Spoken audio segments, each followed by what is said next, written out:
my Christmas present now, so I don't rattle.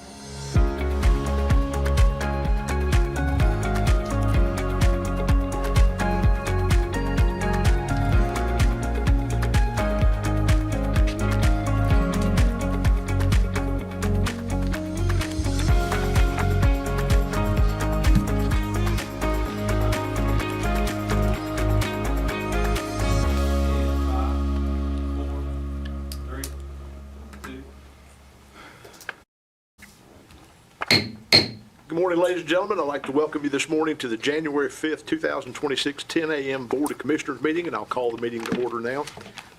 We appreciate you being with us here in person. Also those that are joining us with the live stream, as well as those who may be joining us at a later time on our YouTube channel. First order of business this morning is it's customary for our board to open with a prayer, and I've asked Vice Chairman Lauder to lead us in the invocation, and we are honored to have American Legion Post 518 out of Clayton with us this morning. Gentlemen, to lead us in the Pledge of Allegiance. If you choose to do so, please stand with us for the invocation and remain standing for the pledge. If you would bow your heads. Father God, we thank you for this new year, a time of change, new beginnings, and preparation. We ask that you would be with those in our community who are serving. We ask you to be with our farmers, our public safety people and employees specifically. And we ask that you be with this board today, that you will lead us and guide us and help us to make the decisions that are the best for the people of Johnston County. For us in your precious name we pray. Amen. Amen.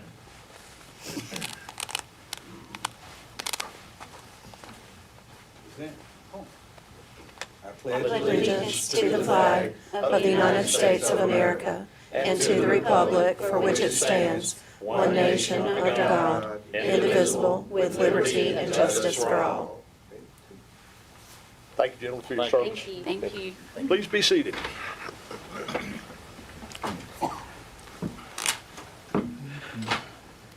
Throughout our meeting today, you will notice our board priorities will be identified, and those are educational funding, infrastructure, financial stewardship, land use, public safety, and our county employees. And you'll see that throughout our meetings, that those are priorities that this board has set several years ago and continue to adhere to. First item on the agenda is the approval and discussion of the agenda. I'll open it up to the board. You've had an opportunity to review the agenda. Do I hear a motion to approve or modify? Mr. Chairman, I make a motion that we approve the agenda as presented. I second. Have a motion and a second. Any further discussion? Hearing none, all in favor, let me know by saying aye. Aye. The agenda is set. Item number 2 is the consent agenda. We have 10 items on that. It's approval of minutes from November 17th, 2025, November 18th, and December 1st, 2025. There's some Department of Transportation additions to the system. There's also a sheriff's office requesting to surplus a vehicle. We have a planning and zoning approval resolution for case number 25-11. Town of Benson appointment to the Benson Planning Board. We have the Parks and Open Space Comprehensive Trails and Greenways Plan adoption. We have item G is Parks and Open Space Rose Dairy Site lease approval. And H is appointments to the Economic Development Advisory Board and the Juvenile Crime Prevention Council. We also have budget revisions for 911 Communications, the Sheriff's Department, and the Tourism Authority. And finally, item J is tax releases and refunds. Any modifications or changes to the consent agenda? Mr. Chairman, I move that the consent agenda be approved with the understanding and clearing of number D, planning and zoning. That case was approved, but we did not have the resolution handy when we done that. So that's why that's on the consent agenda. Right. Thank you for that clarification. All right, we have a motion on the floor. Any further discussion or second? I did want to make sure that the motion included the waiver to the length of service bucket. Yes, thank you. All right, is that a second? Yes, it is a second. All right. Any further discussion? If not, all in favor, let it be known by saying aye. Aye. All right. Any opposed? All right. The consent agenda is approved. Item number 3 is the public comment portion of our section. And the first item on the agenda is our Human Resources Director, Paulette Williams, will come forward and recognize some recently retired employees for their dedicated service to Johnston County and the citizens therein. So we'll let Ms. Williams come in and bring the folks with her.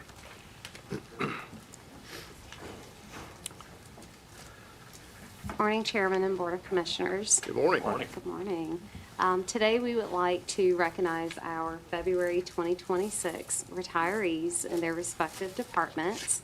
We'll ask those that are in attendance to stand as well as anyone from their department, and then thereafter, we will present them with an item and ask just for a photo with you all. Today, we have Mr. Gregory Collins, and he's with the Johnston County Sheriff's Office with more than 15-plus years of service. We have Ms. Toni Alford, also with the Johnston County Sheriff's Office with 20-plus years of service to Johnston County. Also in that category, we have Kathy Futch with our tax office, and we have Mr. Keith Johnston with the Department of Social Services, and they too are both with 20-plus years of service. So we just want to thank them for their time here with Johnston County, and I think we also have something for them. Fantastic. We appreciate so much your service to the county and to the citizens. And our county manager has something he would like to present to you. If you will come forward for that. Mr. Hester. Mr. Collins? Thank you.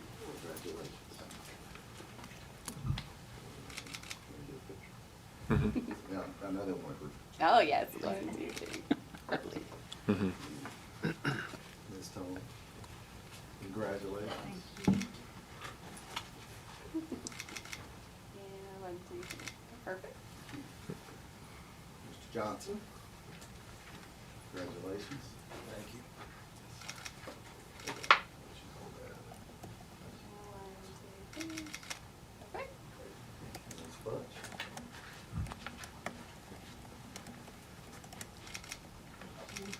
And 1, 2, 3. Perfect. Fantastic. If you'll come forward, we also have one of our challenge coins for you, and then we'll make a picture. If anybody would want a picture with this crowd, but it'd be great anyway. Let me give you that. Thank you so much for your service to the county. We appreciate you very much. Thank you, sir. Thank you so much. We appreciate that. Thank you. All right. 1, 2, and 3. Perfect. Thank you. Fantastic. Thank y'all. Thank you so much.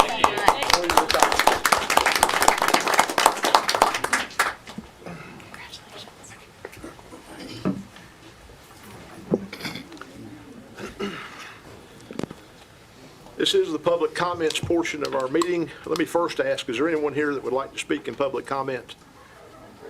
Okay, just 1 second then. Any audience member that wishes to speak, if you would mind, please keep your comments to about 3 minutes. It's a time to address the board.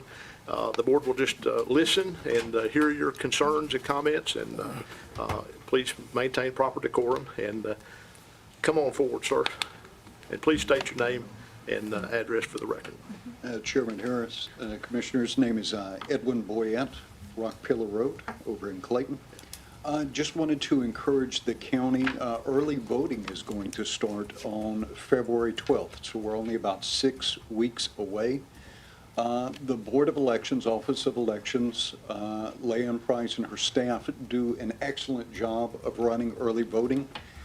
They've calculated it's going to cost about $8 per ballot collected, so the better our turnout for early voting, the more efficient that process is, and the better that money is spent. There's going to be a total of 4 early voting sites: Clayton Crossing Church, Oakland Presbyterian Church, the Archer Lodge Community Center, and in Smithfield it changes this year. The Smithfield Baptist Church, where a lot of people are used to voting early, is no longer a site. It will be the Bridge Church, and that's across from the SRAC, kind of approximately across from Smithfield Selma High School. Early voting is safe, it's convenient, it's easy. The ballots are short this year, so really want to encourage everybody to get out and vote. If they come the first week or so, which is usually the slowest period of early voting, most people will probably be able to get in and out in about 15 minutes. very easy to complete the ballot, so let's spend our money well, get everybody out and get that cost per ballot down. All right. Thank Thank you, you, Mr. Commissioner. Boyette. Thank you. Appreciate you. Anyone else would like to speak in public comment? All right, hearing none. Item number 4, we're honored to have the Clerk of Superior Court, the Honorable Michelle Ball, here to make a request to the county. And Ms. Ball, good morning. Morning. Morning, Mr. Chairman, Commissioners, Manager Hester, Madam Clerk, members of the Johnston County public. Thank you for allowing me to address you this morning. Today, I am here to discuss any questions or comments and to provide any additional information you may feel you need regarding my recent memo and request to the county for funding of 11 deputy clerk positions in the Johnston County Clerk's office. Our office currently has 52 staff members, including myself. The office runs in organization based on 7 various divisions: the civil division, civil domestic, criminal, which is divided into superior court and district court based on the severity of the crime committed, the estates division, special proceedings. Special proceedings is everything that I haven't already mentioned. It includes things like adoptions, foreclosures, name changes, guardianships for those who can no longer care for themselves. And we also have 3 full-time bookkeepers because my office is responsible for all of the funds that come through the court system, as well as funds that we hold for minors that we take very seriously in managing so that those funds grow until they turn 18. Again, as proposed, I have requested 11 deputy clerk positions to maintain fiscal responsibility and accountability. I think it's very disingenuous to think that any office could hire 11 staff into a staff of 52 and adequately train all of them at one time. And so I am asking that if you approve positions, that 5 positions begin on February 1st and the additional positions begin on or around April 1st, which will allow us to publish the openings, manage the hiring process, and handle training for the first positions before adding the additional positions. As you know, it's the responsibility in North Carolina that the state legislature allocates the number of clerks that serve in an office. They allocate the funding, not the number. The number can go up if someone else wants to provide clerks. So again, that is the responsibility of the state. I've often questioned why the last positions received in the Johnston County Clerk's office was in 2022. However, in the past 5 years, we have seen some rather extraordinary times. We've experienced COVID. We've had hurricane damage at both the coast and rather unexpectedly in our mountains. And while I do believe that the needs for deputy clerks to care for the folks in Johnston County are important, I also do understand and have visited these locations that were so damaged by these natural disasters, and understand that that's where a lot of the funding went to that potentially could have been made available for positions. However, at this time, I probably like you, I'm at a loss as to why we don't have a state budget yet. But fear if the budget were to pass next week, there would still not be any positions to respond to the explosive growth that Johnston County has experienced and the increase in population, which if you were able to review the charts and things and the numbers, including the projections for Johnston County, you see that our population and our filings in our office have just, gone up exponentially. So, in order to maintain the level of service that Johnstonians are accustomed to in my office, I'm requesting funding for these positions. My workload shows that I need 10.5 positions. I don't typically allow part-time work in my office. It's not good for staff morale. It makes it very difficult for the person working part-time. And so I am asking you to go over just a little bit. I feel like enough people will move into the county in the next year to cover that other half person. The positions are absolutely necessary for the provision of timely justice and public safety in Johnston County. As you know, courts do not run without a clerk in each court. In criminal court, people that get into the system and out of the system, the timeliness of that is based on how quickly my staff can respond to the orders of the judges. People don't get released from jail until my office prepares orders and sends them to judges for signature so that people can be released. People get into the system. We are responsible for preparing all the calendars for first appearance. There's important, timely things that have to be done And most recently, with our growth of filings and cases, we are picking and choosing the work that we're doing. That doesn't mean we pick work not to ever do, but we have to prioritize our work. And so there are things that are important that get put on the back burner because of the urgency of other things that have to be done.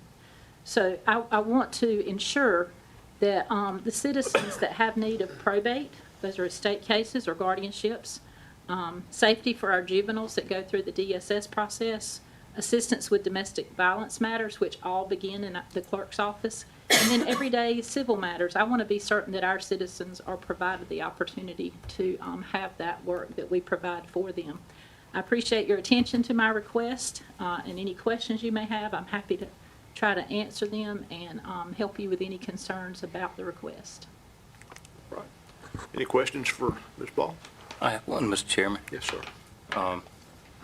I did review all of the information you sent, Madam Clerk, and you did a good job of putting that stuff together. But I had a question. When the state allocates positions, do you know if it's based off of population or the historical work volume?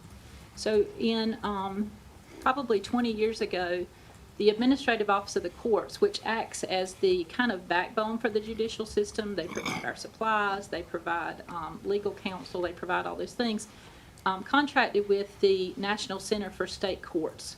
The National Center for State Courts did reviews of how clerks across the state do work and came up with time standards for various case types. So each case type we have has an allocated time slot. If you get a murder case or you get expired registration, it's all a criminal case, and those are each assigned a case type, as well as estates and small claims matters. And so at the end of the year, they run the numbers of cases for filings, and they are able to basically do the math and determine, based on the filings in Johnston County, how many clerks does it take to do that work. And so every year, annually, the Conference of Clerks, of which I'm a member, all 100 clerks across the state are. We have the resource committee, of which I was allowed to serve as the chair for about 4 years. We rerun the numbers with AOC for the resources that the Clerks Conference needs, and the conference provides to the legislature annually the number of clerks that are needed. The number is based on the last 3 years of filings, and so it literally takes 3 years for the workload formula to get you to what you need today. And most of the time when the workload is complete and you get those positions, the next year you're already behind for what you need in the past. There are counties that are decreasing in growth, and our conference has worked hard to reallocate some of those positions. I did receive a reallocation of positions in 2022. I picked up one additional position from another county that was experienced decrease in their volume. And so I believe that it's a very true, to the best of its ability, acknowledgement of the work that it needs to get done and the number of people that we need to get the work done. Okay. Anything else? I did have a question, Ms. Ball. So under the formula you somewhat described, is that close to the number?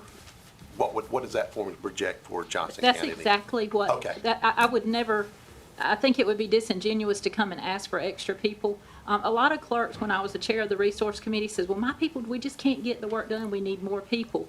And so a friend of mine who works at AOC says the formula may not be perfect, but it's fair across the state. We're all judged by the same way. And so the number of filings when you feed it in is as fair as can be. There are counties that have multiple courthouses, and they don't get any special treatment, but it takes extra people to run courthouses. So I believe that it's fair.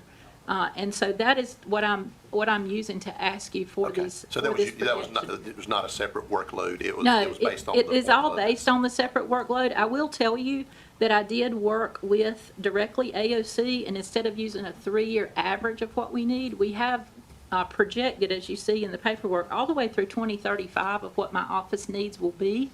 And so those projections are more real-time than the 3-year lag that it takes to get there.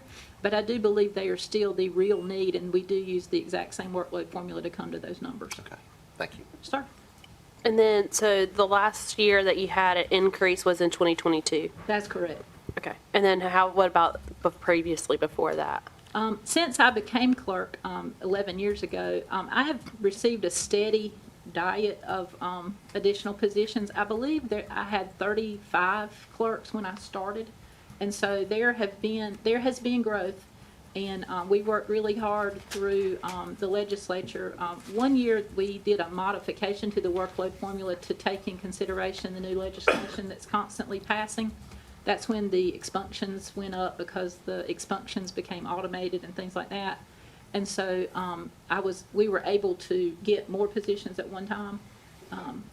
And so we have kept pace with it, but since 2022, we've just not gotten any more It's been positions. none. And I think Okay. it's because of the things I talked about. And also, our county growth is just outpacing. Right. We can't quite keep up. I have one other question. Yes, sir. Of all the duties that your office does, I'm most familiar with foreclosures from my Yes. background. And I know that can change with economic environments. Have you had any kind of rash of those going on in recent times? So one of the numbers that I sent you is are the current numbers for foreclosures. Our numbers in foreclosures, we see over 300 foreclosures a year. They don't always go to foreclosure. Sometimes you'll find in the legal field just the filing of a lawsuit will tend to work things out. Right. But it doesn't mean that it doesn't get on our docket and we have to deal with continuances and touch the paper. The thing we're seeing the most increase in right now are evictions. And I think that's because of the changing housing in our county. Not everybody is purchasing a home because of the values. More people are renting. Right. And so we see more turnover. And we experienced from January to June of 2024 to 2025, 2.5 times the number of cases that were even filed. Yeah. So I think we went from just under 400 to about 1,150 cases in small claims, which are evictions. We're also seeing a very large uptick in criminal traffic tickets, and I think it's because we have all of the new, we have Interstate 95, we have I-40, we have the new 42, and so we are seeing an uptick in the number of criminal cases from out of state, people that are driving through our county who are speeding or whatever, and they happen to come into our criminal system, and so we're seeing a large increase in traffic tickets. The projected growth from AOC shows a 56% increase from 2023 to 2035. So our numbers are just going to continue to increase. All right. Any other questions? Yes, I'd like to try to summarize what I've heard here to make sure I've got an accurate picture here. But, Madam Clerk, my understanding is that your needs are supported by the formula that the Administrative Office of the Court uses to justify funding positions through the legislature. Yes, sir. Okay, so we're together with that. But right now, the state has not passed a budget, and there's no indication they may do so anytime soon. So the likelihood that the state is going to fulfill their obligation is very uncertain. That's correct. And I will say that our senator and our legislators, I speak with them all the time about what our needs are here in the clerk's office, and that's just not been the priority. It's a priority for them, but in general, I think at the legislature, it's not been a priority to get that, passed. That's unfortunate, again, because this affects the citizens on a day-to-day basis. Yes. But in terms of funding these positions, are you seeking a time limit initially, or are you just saying that you would like them funded until such point that the state actually follows through on their obligation? Well, obviously, I would like the positions funded until they follow through on their obligations, and I will assure you that I will continue to be at the legislature consistently making sure they understand their obligations. I do want to be responsible, and so that's why I'm asking for a phase-in of the positions. And so, I propose that I would come back to you annually if it takes more than a year or so to get those positions. So my request today would be for the remainder of the fiscal year as well as next fiscal year. And then we can revisit that. Okay. Hopefully we reach a point where those positions get funded. I recognize that if you have a time-limited funding, it makes it more difficult to recruit because there's uncertainty about the position. That's true. But I'm also concerned that if we don't have a time limit in there, then the state and I've seen him, have worked in state government for 35 years. I have seen the General Assembly say, well, if you're already funding it, you need to go and continue funding it, because, and they just basically ignore that obligation. I don't want to get in that situation. We've already done this with the DA's office and funded some positions, and the legislature did come back through and fund some of the ones we initially provided temporary funding, but we still got others that are hanging out there because of the budget situation. So I think having a limit in there is appropriate to ensure that it doesn't entice the legislature to basically ignore this funding obligation. And I'm accustomed to time-limited positions because in the past, we have received time-limited positions from other grants and things, and the legislature has even given us some time-limited positions when we rolled out the new Yes. e-courts. And so my office is accustomed to working with people with time limits, and it's unfortunate you spend all the time and energy training new employees, and then they're time limited and they go away. But we do understand that, and we are accustomed to working within those constraints. Well, I'm supportive of trying to help you out here, because I think that, honestly, when customer service is impacted by lack of resources, it's a reflection on government as a whole. Yes. Unfortunately, the people that are responsible at the highest levels in the General Assembly are not as easily influenced that we're here at the local level to deal with the public every day. And I would really, I've strived, I guess that's the appropriate word, for 11 years to provide the best customer service possible. And I don't want that to diminish, not because we're not willing to do the work, we just don't have the people to do it. Right. It's very, my staff takes very seriously their obligation and the oath that they took to support the citizens and to, respond to the Constitution, to provide access to justice. And so we want to do that. But we are at a point where we are unable to do that. I understand that, and my line of questioning is structured toward make sure that situation is clearly in the record here, that this is not a situation of our creation, it's one in which the General Assembly ultimately needs to help resolve. And I will do everything in my power through the clerk's conference to do that. All right, thank you very much. Thank you. Any other questions for? I did have one out of my curiosity. I do say we get a glimpse once a month, literally through the window there to Yes, see sir. the efficiency of your office and the constant flow of people in and out there. But my question is, you said 22 was the last time if the formula had been enacted and the folks had been in Raleigh had been funding the people we needed, how short would we be today, given if they had continued funding positions? If you don't know, that's okay. I don't know that we would be behind if they were to fund them.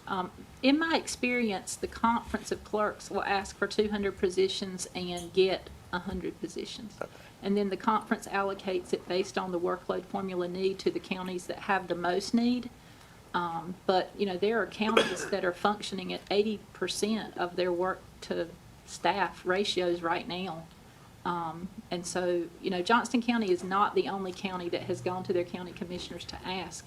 So I can't speak to that exactly where we would be, but I'm very active in the conference, and I tend to show up when there's an ability to receive the positions that our county needs. So.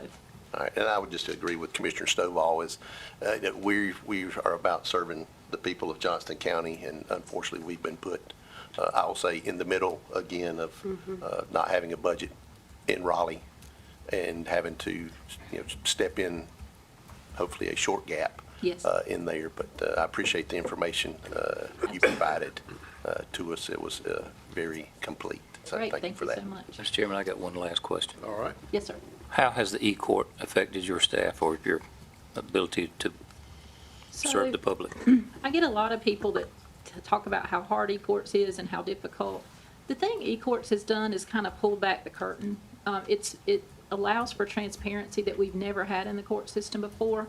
It's also brought about a feeling of urgency that people that now can use the system that don't have to come between 8 and 5 and ask a clerk to pull a paper file and hand them at the counter to look at it.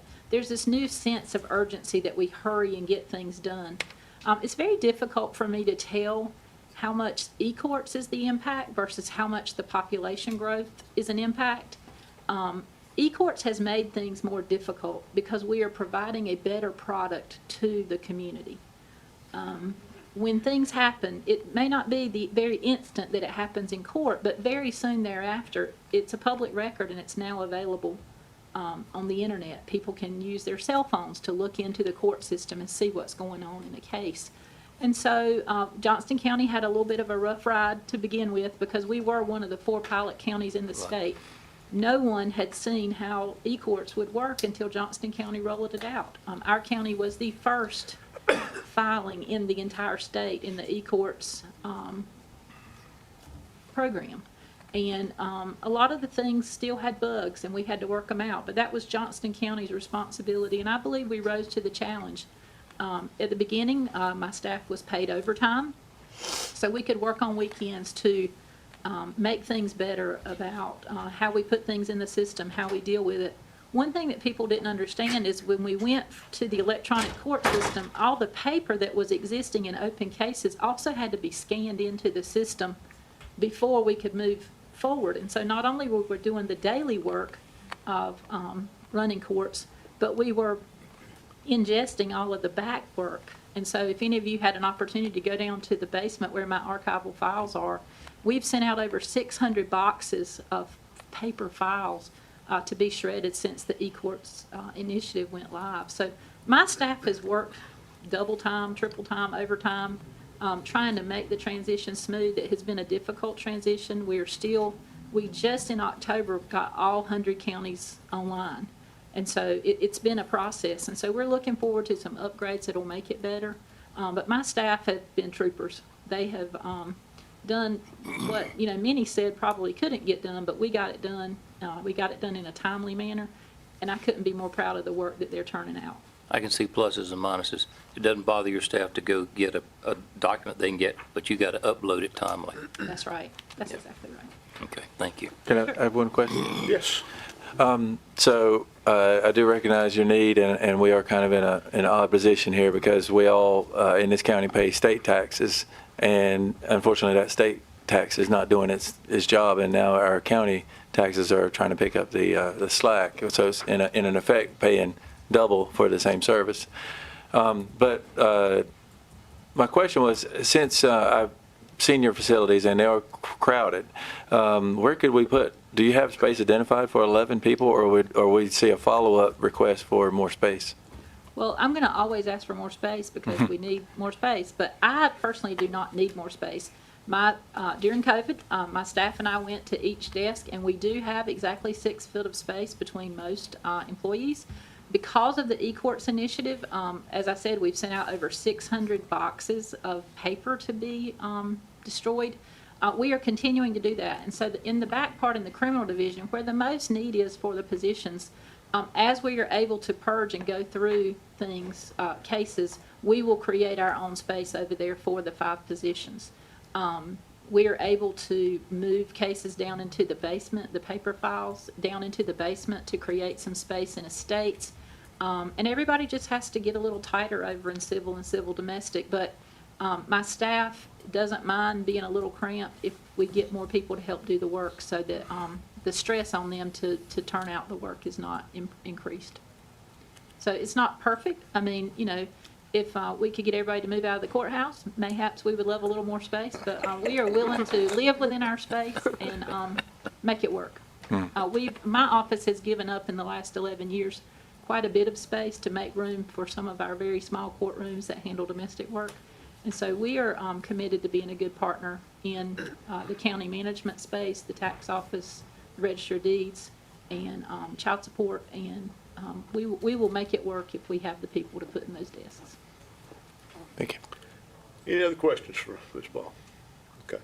I will say I had an opportunity to spend some time with her, and she has a plan in place as they start to empty out these rooms. They're going to refill it with bodies and people to serve the citizens. And so, and I also want to say that your staff does an extraordinary job. I mean, your office is fantastic, and they're always super helpful and friendly when you go in there, and it is a busy, busy place. So we appreciate what you do for the county. I would recommend the board take this under advisement, and then we can vote on it at a future meeting, give everybody an opportunity to study it and figure out a way to go forward. Thank you for your consideration. Thank you so much. Thank you. Thanks. All right, next on the agenda is Emergency Services, Johnston County Fire Commission Cost Share Policy. And our Fire Marshal Travis Johnston is here to present. And it looks like, nope, I've got a substitution here. I've got Ryan Parker. I'm just going by the notes here. Well, good morning and happy 2026 to everybody. Good Hope morning. everybody's well today. Yes. We're excited about 2026, and I hope you are. At the last meeting, the cost share policy that was proposed and recommended by the Fire Commission was presented to the Board of Commission, and we just wanted to be here today to answer any questions that the board may have.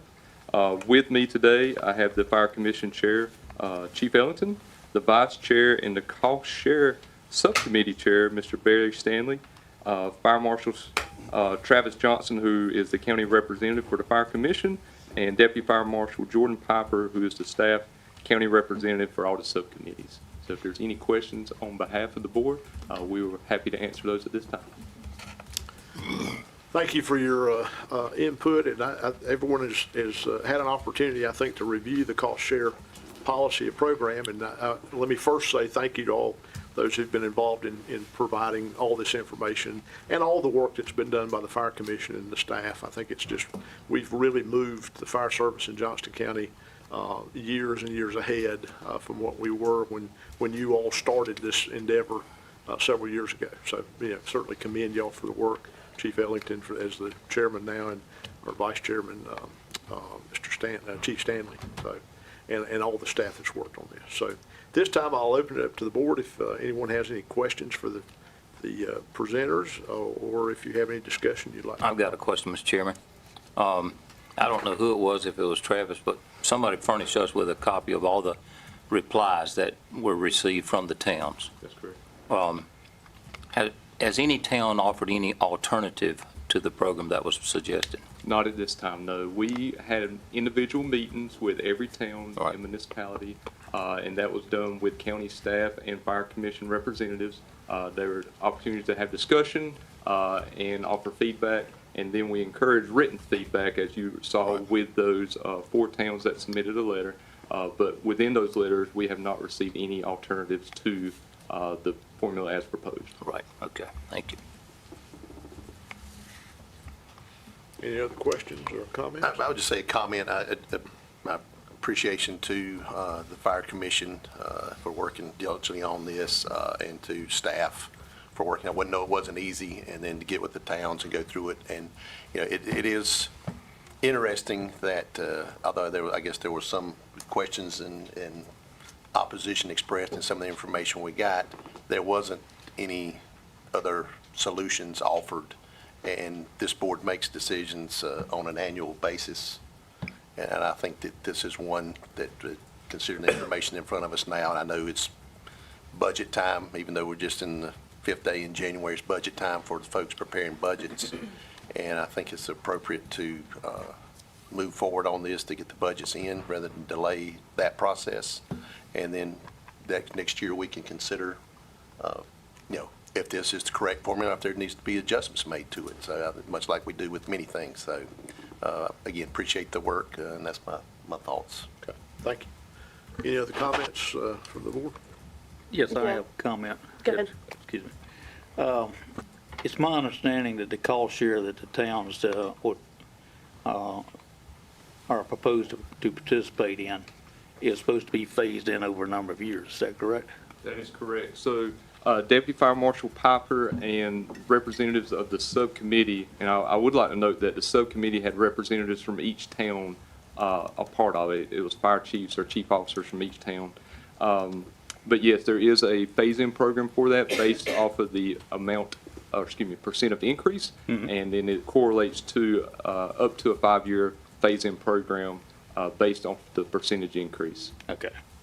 All right, so at this point, like I said, there has not been an alternative proposal offered by any of the participating towns to suggest a different cost share, or any indication they think that what is represented here is unfair. Not to my knowledge, no, sir. And we are looking at a phased-in approach as far as not bringing all this financial obligation to bear at one time. Depending on the amount of increase, if there was a small increase, 0 to 10%, it would it would be expected to pay in all at one time, up to anything above 50% would be phased in over a period of 5 Okay, years. all right, fine. Thank you. Yes, sir. I do think it's important to note at this particular time, and you brought up that point, Commissioner That was my Stovall, was that at no time have I heard anyone say that this is not a fair process. I mean, I think everybody's agreed that it is a good formula. It does the job it needs to do, may just not love the outcome of it. So, I'm sorry, Commissioner Davis, you have something you want to add? Yeah, that was one of my questions, what Commissioner Stovall talked about was the difference of that revenue of how departments are going to be able to come up with that. Should a town not want to participate? Right. So just getting a little outside of my expertise, I don't get the people up here to wrote it. But I will say that if a town chooses not to participate, it does put the fire department in the middle, which Right. is very unfortunate. As it was proposed, we based it off a formula based off call volume, property protected, square miles, and population to show what is true and what is fair between The town and then the unincorporated area. that is correct. Okay. So every town has its municipal district and every town has its rural district, and we weighted it based off of the formula that's provided. And no, nobody has offered any rebuttal to the formula other than that, hey, we understand that it will create an additional cost for each town, but we haven't got a rebuttal on that. And if a town chooses not to participate, it does put the fire departments at risk of not receiving the full funding. The county would pay their share as proposed in the formula in full, but then the rest of it would fall on the town to pay the town share. Yeah, I think I was just trying to make it so just, and for everybody that might be watching from home or trying to figure out what are we talking about, of making sure, whenever we're talking about the unincorporated area, but then you also have the municipality of how they all have to come together to work together to serve the correct. citizens of that fire district. That's And so that's how we're trying to make it fair for the people that are living there, of what their taxes might be or what they're paying for with their fire protection. Did I say it right? Yeah.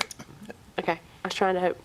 I think, when you think back to the original part of this process, we wanted the decisions based on the fire service to be data-driven.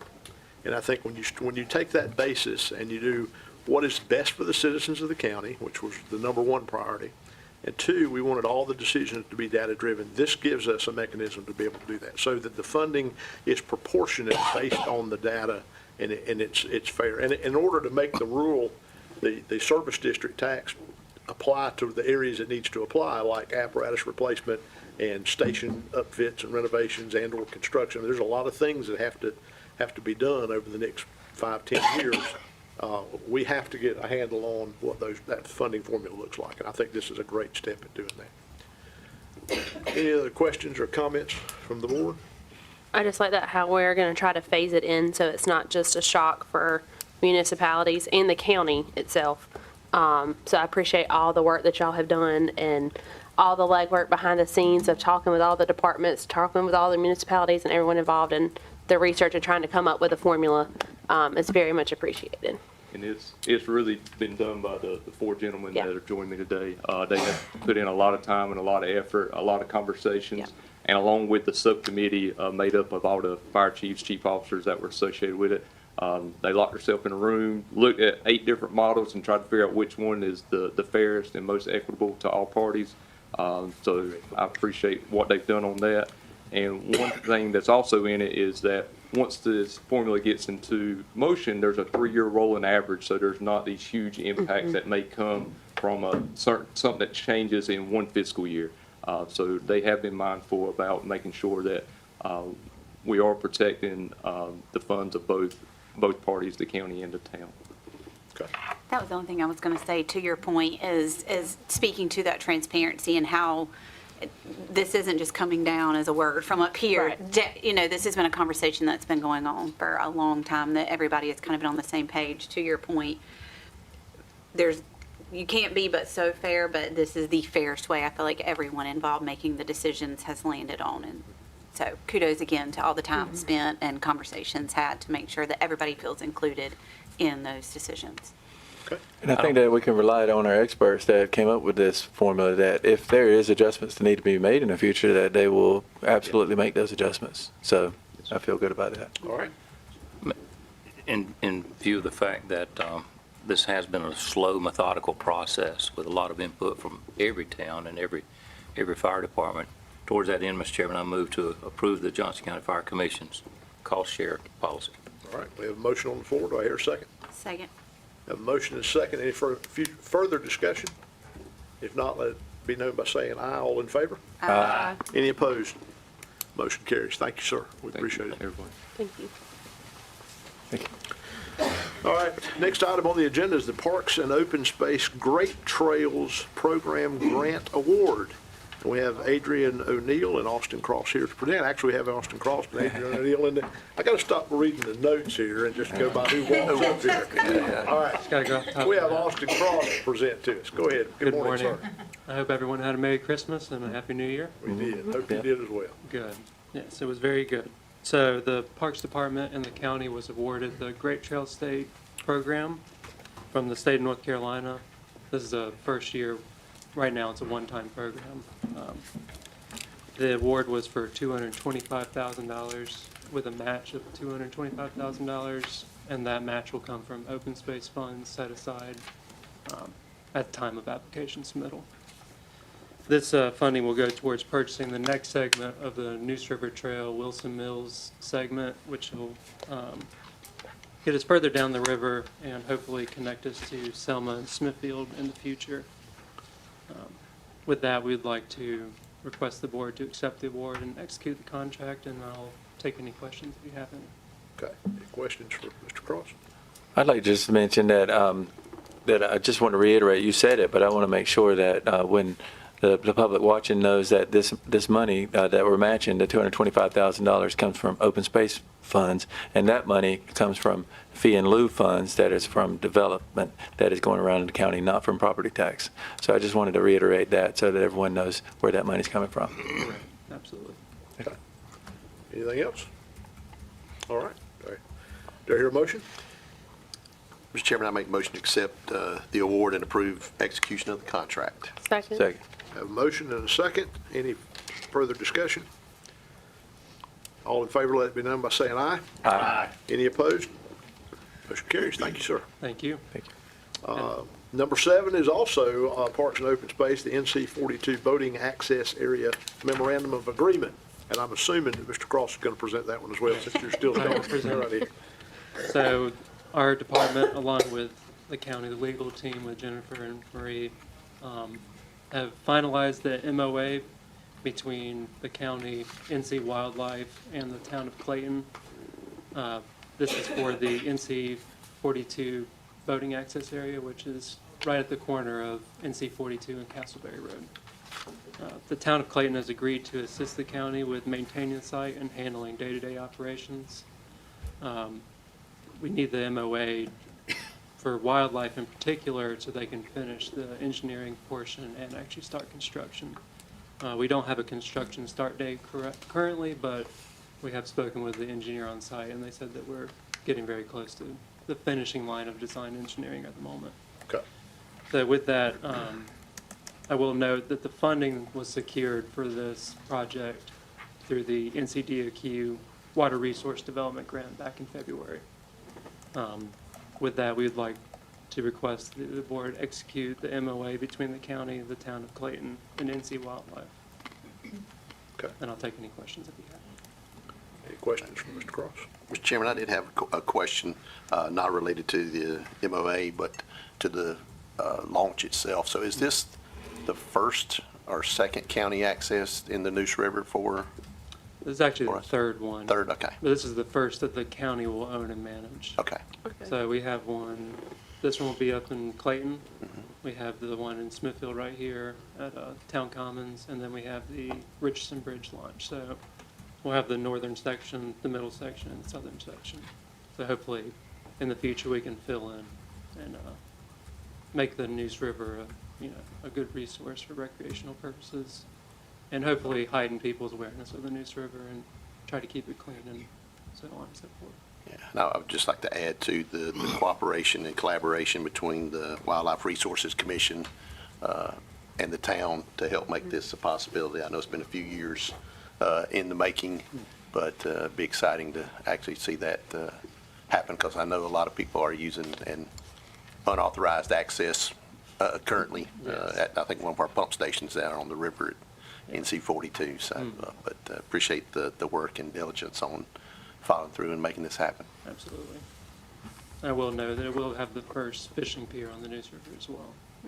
But Oh. we can continue to provide public fishing for our citizens, which currently right now, besides private fishing ponds, there's none. I knew there was a first in there somewhere. I just didn't know what. So that, okay. Absolutely. Very good. When would be a, go Mr. ahead. Cross, I was just going to say, when would we expect completion? We're hoping for start of construction either at the end of this year or the beginning of 2027. And they said on average it takes about 6 to 8 months to complete construction. Due to the Hurricane Helene in the mountains, a lot of the construction crews had to move out there. So it's set back construction, but hopefully they've made advances on that, and we can go ahead and start on that. Thank you. Mr. Cross, could I ask you to clarify what types of boats can launch at this new ramp? This will be car top launch, so it'll be kayaks and canoes primarily. And no power boats? No power boats. The only power boats that will be allowed will be emergency services. We'll have a bollard there blocking access, so you'll have to walk it down. But yeah. Okay. Any other questions? All right. What are the wishes of the board? Mr. Chair, I make a motion to approve the memorandum of agreement for NC 42 boating access. Okay. I'll second it. I have a motion and a second. Any further discussion? I used to be a canoe racer, and we've had a couple of races along that stretch of the river years ago, and it was not easy to get in and out. This will be a good That thing. is, yeah, I've been up closer to the covered bridge and got access, but Fantastic. All right. Hearing none, all in favor of the motion, please let it be known by saying aye. Aye. Any opposed? Motion carries. Thank you, Mr. Cross. Thank you Great very job. much. Thank you. We appreciate you. Item number 8 is Social Services approval of the Mosley Architects Incorporated Design Services Agreement. And our county attorney, Ms. Slusser, will present the information behind this. Good morning, Mr. Chairman, members of the board. Happy New Year. Good morning. Morning. Happy New Year. I'm bringing to you a request for approval of a design services agreement, as well as a request for approval for owner's agent with regards to I'm going to call it the Massey Hughes Tract, which is the property that is across the street from the Public Safety Center.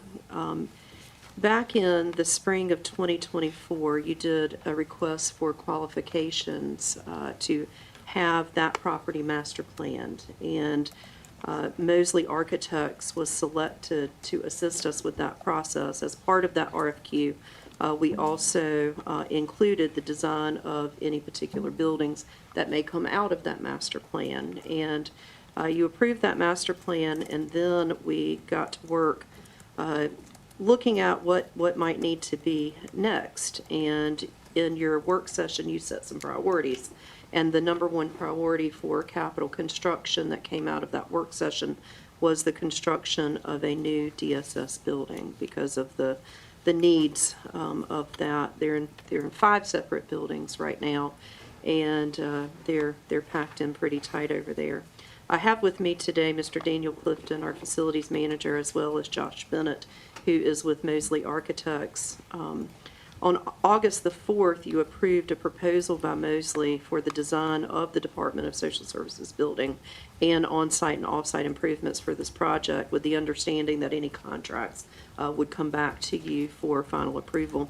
And that is what I have for you today. And what I'm asking for is specifically, number 1, the approval of a design agreement between Mosley Architects and Johnston County for the project. The total sum of that project is $6,899,293, and that is for the entirety of the project, so start to finish. So the design all the way through construction and to close out. Now, with this project, we will do it as we have done the other construction projects you have done recently, is as things progress, we will bring it back to you so you can methodically, step by step, go through this project. And if we need to off-ramp at any time, we will have the opportunity to do so.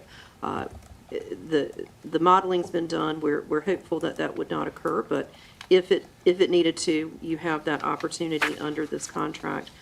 The other thing that I'm asking approval for is for the construction manager's owner's agent agreement with Stevenson General Contractors in Johnston County for owner's rep services. And that contract term is 3 years. We think that the design of this project will be approximately 12 months. It could be a little shorter, could be a little bit longer, but that's the thought. And then should you approve to move forward with constructing the project, then that would allow Stevenson's general contractors to work with us from start to finish as well with this project. That's an hourly contract with a not-to-exceed rate of $250,200. And the hourly rate for the principal is $150 an hour and $75 an hour for support staff. And so that is my request for you today, and I would be happy to answer any questions that you may have. And of course, Mr. Clifton and Mr. Bennett are here as well to answer any technical questions that you might have. Any questions for Ms. Slusser? I feel like there should be some angelic music playing or something, because we're a step closer to a DSS building. Well, I will say that Mr. Bennett told me that as soon as action was taken by the Board of Commissioners, that he and his team are ready to start. So, and one of the questions that came up when I was talking to some of you individually about this is what delivery method we might intend to use for this, and the contract has provisions to allow us to make that decision as we get a little further into the project. And Mr. Bennett and I talked about that in great detail, and he understands that the board has not made a determination as to that yet, and we've got some flexibility in the contract to give you some options as things continue to move forward. Ms. Slusser, I have a question about the overall budget for this work. I see the design amount. This is the design for the social services building, as well as the on-site and off-site improvements that prep the site for development. That is correct, yes.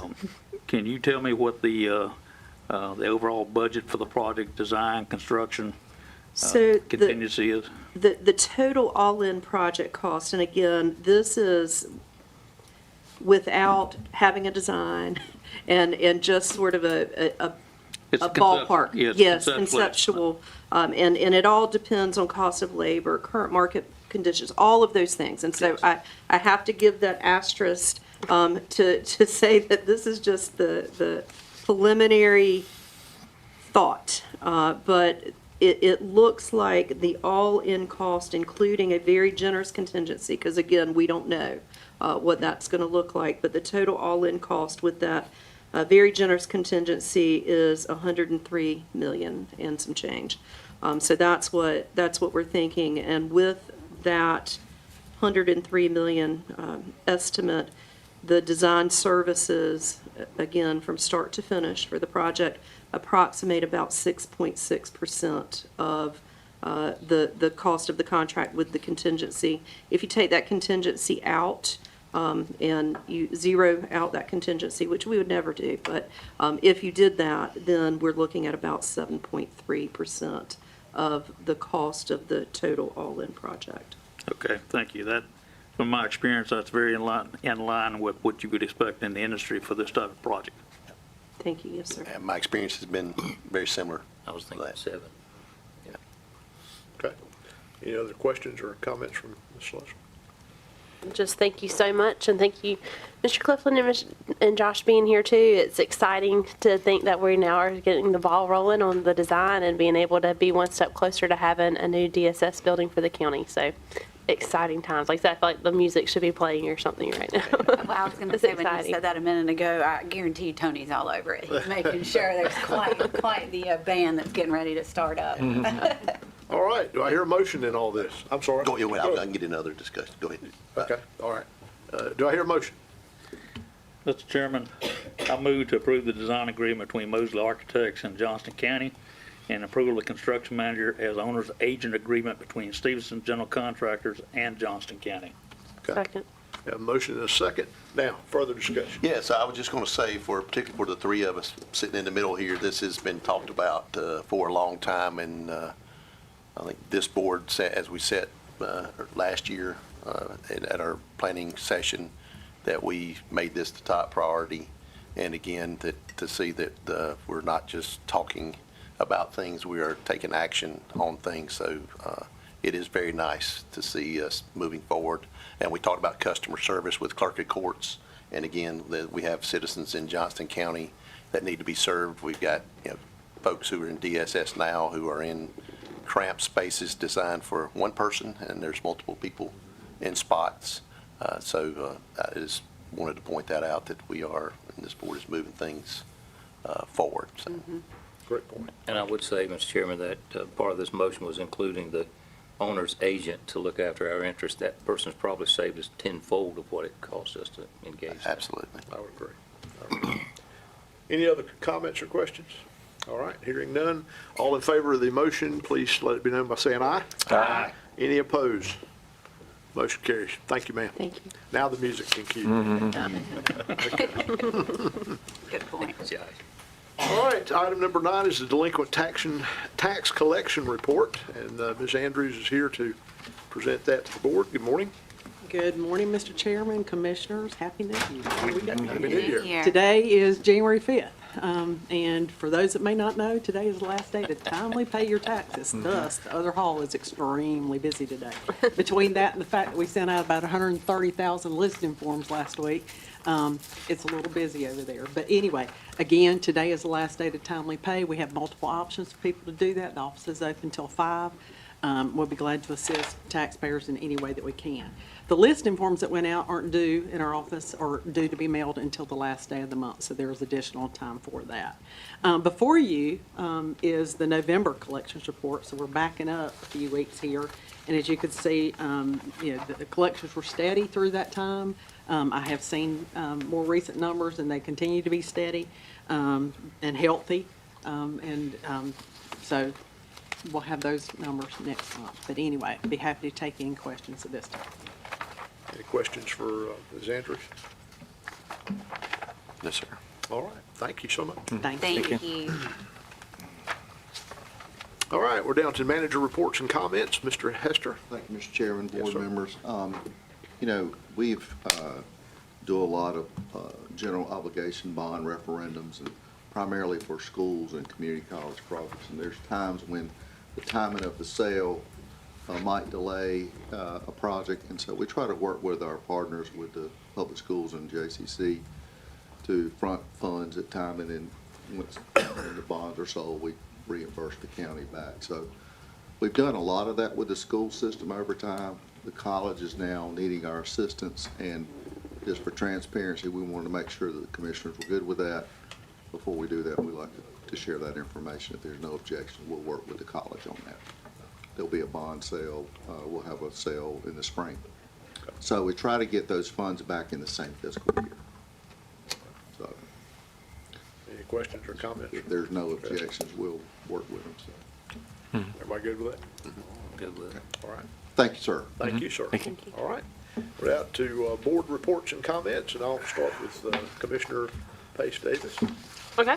I feel like it's been a long time since we've all been together, so it's kind of nice. It's been a busy December of all the Christmas parades and all the activities, and then so it was great being able to be part of those, and I think really cool to be part of all the municipalities and seeing everybody coming together. And then also the Town of Arch Lodge had our New Year's Day breakfast this past week, so it was great being able to be in Arch Lodge in the hometown of being able to celebrate New Year's Day. So excited for the year ahead, and we're excited to see what all happens, and continue to be grateful to be part of this board. Fantastic. Thank you so much. Commissioner Stovall. Thank you, Mr. Chairman. Happy New Year to everyone. I appreciate all the people that were very accommodating to me when I had knee replacement surgery a month ago. I'm finally getting around without walking aids, so that's been very helpful. Still not driving yet. But this year is going to be a very busy year, as we heard today with some of the things we got on the agenda. I hope we can carry the momentum from last year into this year and see these items through to fruition. Absolutely. Thank you. Glad you're feeling better. Commissioner Godwin? Everybody enjoys the holiday time, you know, there's a lot of festivities, Christmas parades and everything else. At my house, things slow down when the kids are gone, and now the grandkids about outgrown us. But Christmas morning, I went over to the 911 center and took some stuff over there, and I asked the supervisor on duty, how's it going this morning? He said, we're working 3 house fires right now. And boy, that really hit home. You know, we're all enjoying festivities and Christmas, and there's folks out there working in the fire departments and the 911 center, and I just commend all those folks. Christmas comes and goes, but they're there. Somebody's there all the time. So I commend all of them. Absolutely. Thank you. And the sheriff's department. Yes, no doubt. Commissioner Stevens?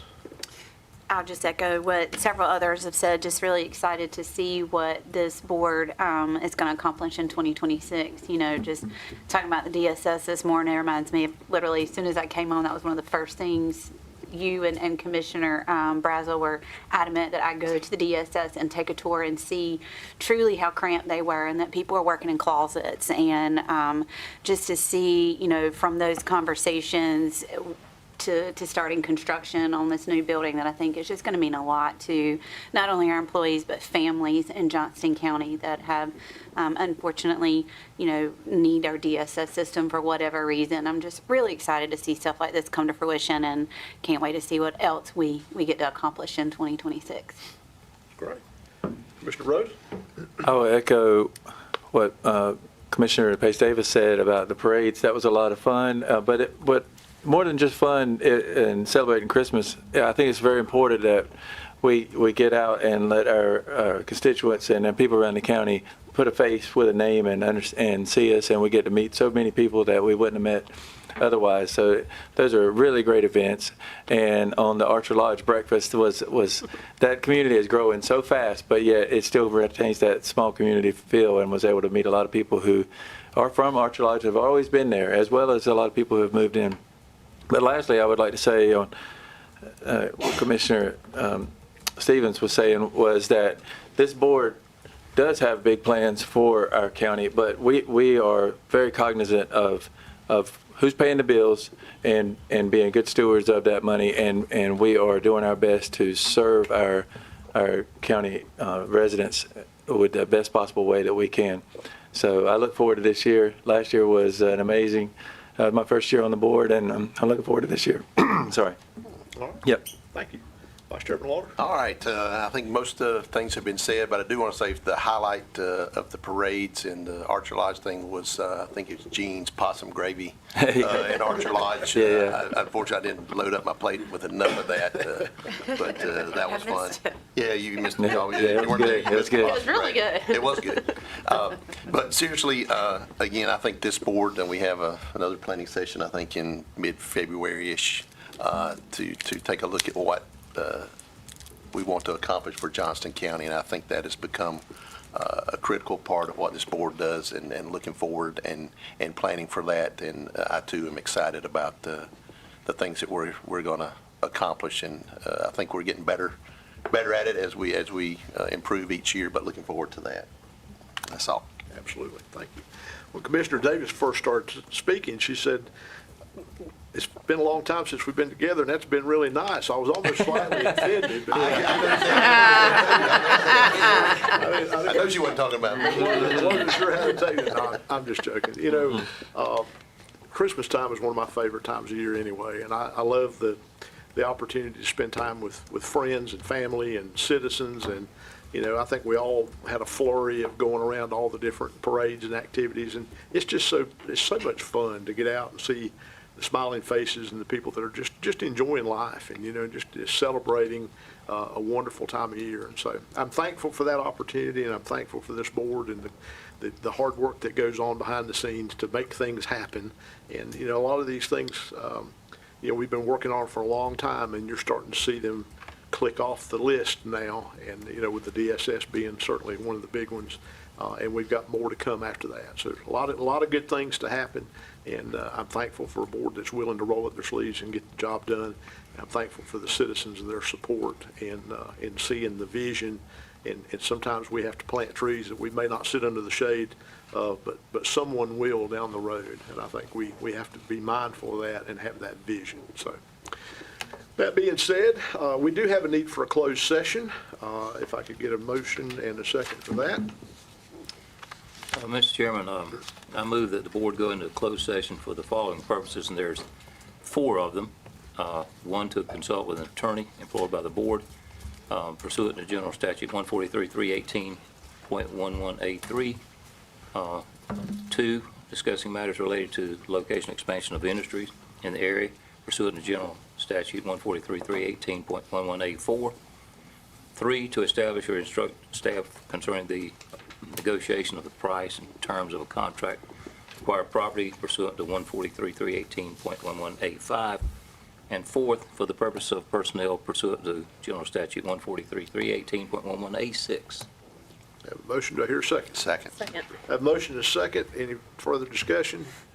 If not, all in favor, let it be known by saying aye. Aye. Any opposed? Board will now go into closed session.